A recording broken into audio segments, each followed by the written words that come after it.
Welcome po sa isa na namang episode ng Flora in the Kitchen at ngayon ay gagawa tayo ng homemade Cajun sauce. Ito na yung Cajun sauce ingredients na gayat na nating lahat. So ngayon pwede na tayong magsimula ng pagluluto. Magsalang muna tayo ng mga crabs, lutuin sa Sprite for 30 minutes, lagyan ng konting asin.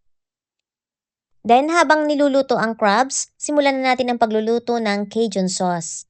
Ito ay 15 to 20 minutes lamang. On medium heat, painitin natin ang kawali na may mantika at butter. Iginigisa natin ngayon ang 2 bulbs ng minced garlic at hihintayin natin itong maging golden brown. Ilagay na natin ngayon ang sibuyas para di masunog ang garlic. Habang inilalagay natin ang sibuyas, yung garlic nag-light brown na siya. Halu-haluin natin ngayon ang sibuyas at hayaan nating maging translucent. Budbudan natin ng 1/2 teaspoon salt. Then, isang kutsarang durog na paminta. Haluin natin at i-mix na mabuti. Then, ilagay na natin ang 1/2 tablespoon thyme and 1/2 tablespoon dried oregano. Matapos ilagay ang oregano at thyme, haluin natin ito ng konti. Kapag translucent na ang sibuyas, kapag luto na ito, iset natin yung ating burner sa medium-low heat at ibudbud na natin ang 1/2 cup na paprika. Then pagkahalo sa paprika, ilagay na natin ang ating chicken stock. Kailangan natin ng konting liquid broth dahil ito ang makakatulong na mag-mix na mabuti ang mga flavors. Hindi masarap kung purong mantika lang ang ating ipangluluto sa mga ingredients. Hindi ma-extract na mabuti ang flavor ng bawat ingredients kung wala siyang water. Or the best na ang chicken stock. Pabulakan ito hanggang sa mag-evaporate. Now, tikman na natin kung tumalab yung seasoning ng liquid broth. Matapos nating matikman, medyo kulang sa lasa, nagdagdag ako ng 1/2 teaspoon salt. Fine salt or rock salt ay pwede basta't hindi iodized. Kasi pag hindi iodized, yun ang madaling matunaw na mga asin. Kosher salt ang tawag doon. Yun yung normal kitchen salt. Rock salt na hindi iodized. So, tikman ulit natin. Ayan, okay na. Haluin natin saglit bago natin patayin ang apoy. Okay, done. I-off na natin ang burner and then isasalin na natin. Okay, eto na ang ating Cajun sauce. Ngayon naman, tapos na rin iluto ang ating crabs. Isasali na natin sa isang lalagyan. At itong pinaglutuan ng crabs, lulutuin din natin itong spider crab. Pakukuluan din for 30 minutes. Pwede sana silang sabay lutuin pero maliit ang ating kaldero. After na maluto ang crabs, kailangan ay gayatin ito into 2 parts. Dapat pagkatapos maluto, saka lang natin ito hatiin para intact pa rin ang lasa at linamnam. Ngayon naman ay linisin natin ang Argentine red shrimp or kahit na anong shrimp na gamitin natin, kailangan ay malalaki. I-remove natin yung vein or intestine at ginupit rin natin yung pinakaulo, pati yung antena niya.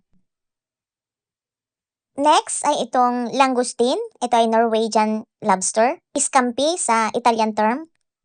Alisin natin yung matigas at matulis na sides na may swimmerets or panlangoy niya. Dahil makakatusok ito sa mga dulo ng daliri natin habang binubuksan natin yung kanyang tiyan para kuhanin yung laman at kainin. Now, kailangan ikat din yung bandang tiyan niya.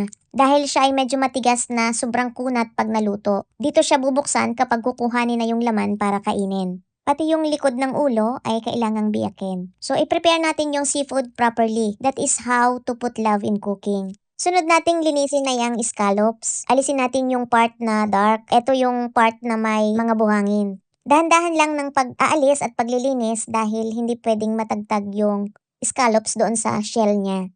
Kapag nalis na ang buhangin or dark muscles nito, kailangan ay hugasan. Malinis na at nahugasan na ang ating scallops. Isunod nating i-prepare ang sweet corn. Ito ay half cook na. Ang bawat isa ay hahatiin natin sa 4 na piraso. So mag-i-start na tayong magluto ng ating mixed seafood Cajun. Pwedeng sabay-sabay nating lutuin ang ating mga seafood. So ako, uunahin ko munang lutuin ang shrimp dahil wala akong malaking kawali. Ito ay 4 kilograms Argentine red shrimp. Budbudan muna natin ng 1 tablespoon salt. Then saka natin lagyan ng 1/2 liter na Sprite. Kalahating oras nating pakukuluan ito dahil may ulo. Ang Argentine red shrimp ay mapakla ang ulo kapag hindi masyadong luto. Matapos ang 30 minutes, Ayan, yung fats ng ulo, yung taba ng ulo ay lumabas na at yun ang nagbibigay sarap sa katawan niya. Kung normal na shrimp lamang, okay na yung mabilis lutuin. Ngayon naman ay lutuin natin, ilagay sa ibabaw ng hipon ang ating scampi or langoustine. Ito ay mga 5 to 10 minutes lamang lutuin. Takluban natin para maganda siyang maluto in 10 minutes. After 10 minutes, tingnan natin ang laman ng Italian scampi. Ito ay kinakain ng hilaw dito sa Italy, lalo na kung fresh. Kaya okay lang kahit 5 minutes siya na ma-steam or mapakuluan sa Sprite. Ang laman niya ay mas masarap at matamis-tamis kaysa sa shrimp. Dahil ginupit natin ang tiyan kanina bago lutuin, mabilis na itong makuha ang laman. Okay, done. Luto na ang ating 4 kilograms shrimp and 1 kilogram scampi. Niluluto naman natin ngayon ang ating sweet corn and ilalagay na rin natin ang ating scallops. Nilalagyan ngayon natin ng konting tubig at lalagyan din natin ng isang kurot na asin. Ang laman ng scallops ay mga 15 minutes lang lutuin. Maiinitan na rin at mapapakuluan ng konti ang ating half-cooked na sweet corn. Okay, luto na ang ating scallops. Aahunin na natin. Matapos ding maluto ang ating spider crabs, kailangang biakin din natin ito. Sa mga seafood na pwedeng iluto sa ating mixed seafood Cajun, nasa atin kung ano-anong klase ng seafood ang pwede nating isama sa ating recipe. Tatandaan, mas masarap kung pinakuluan ang seafood sa Sprite at asin.